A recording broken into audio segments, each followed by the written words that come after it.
Ovule தர்மம். ராமா, இந்த ராஜ தர்மம் மனு தர்மம் இதெல்லாம் சொல்றோமே, இது மற்றவர்கள்லாம் இன்னொருத்தட்ட வாடகைக்கு கற்றுக்கொண்டு படிப்பது. ஆனா உன்னுடைய சூரிய வம்சம் இருக்கே, உங்களுக்கு குலதனமே இந்த மனு தர்மம் தான்பா. உங்களுக்கு குலத்துதித்தோர்கட்கெல்லாம் ஓவியத்து எழுத ஒண்ணா உருவத்தாய் உடைமை என்றோ, உங்களுக்கு பரம்பரை சொத்து தர்மம். அந்த தர்மத்தை நீ மீறலாமா?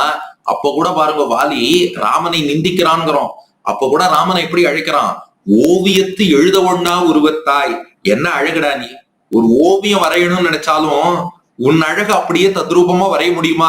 எந்த ஓவியனாலும் வரைய முடியாத பேரழகு மிக்கவன் நீன்னு ராமனை கொண்டாடித்தான் அவனும் சொல்றான். அப்படி மனு தர்மம்ங்கிறது உங்களுக்கு பரம்பரை சொத்தா இருக்கு. அப்படிப்பட்ட நீயே அதை மீறலாமா? நீங்க தான்ப்பா மத்தவாளுக்கு அந்த தர்மத்தை எடுத்து சொல்ல வேண்டிய வம்சத்தவர். அதனால வாலி என்ன சொல்றான்? அப்படிப்பட்ட வம்சத்தில் பிறந்தும் நீ எனக்கு இப்படி என்னை வஞ்சித்து கொன்று விட்டாய் என்றால், ஆவியை உன் ஆவியான சீதையை நீ பிரிஞ்சுட்ட. ஆவியான சீதையை பிரிஞ்சதுனால வெறும் உடலாகத்தான் இருக்கிறாய். அதனால உனக்கு சிந்தனை இல்லை, என்ன கொண்டுட்ட.